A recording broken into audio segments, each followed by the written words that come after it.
மாசம் ஆகுது, 5 மாசம் குழந்தை. எங்க தாத்தா அந்த குழந்தை முகத்தை கூட பார்க்க விடல அவரு. அது பேரு கூட எங்க தாத்தாக்கு தெரியாது. முதல்ல எங்களெல்லாம் எங்க ஐயா தான் வந்து பாப்பாரு.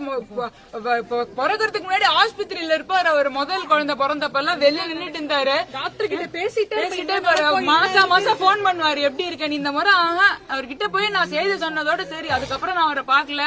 அவரே எனக்கு போன் பண்ணல, போன் பண்ண விடல அவரை. அதுதான் உண்மை.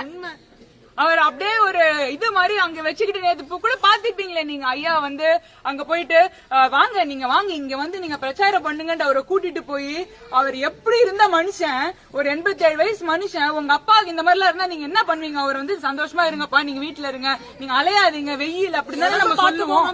நம்ம எல்லா பெரியவங்களுக்கும் சொல்றாரு. அவர் அப்பானா அவர் அப்படி பண்ணுவாரா? சரி, இவர் யாரோ தானே, என் புள்ள நல்லா இருக்கட்டும், ஆனா இந்த குடும்பம் நாசமா போட்டோம், இந்த கட்சியை உடைக்கலாம் அப்படின்னு சொல்லிட்டு எவ்வளவு பெரிய ஒரு துரோகம்.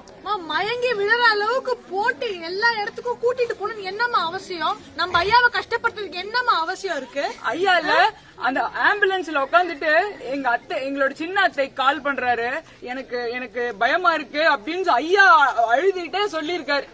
எனக்கு அதை கேட்டு என்னால நான் தூங்கவே இல்ல 3 நாளா.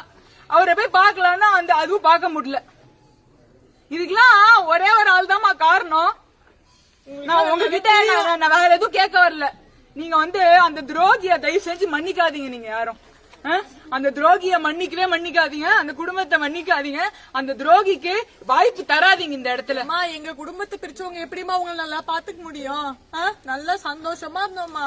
எவ்வளவு வருஷம் இது வரைக்கும் என்னென்னமோ பாத்துருக்கோம்.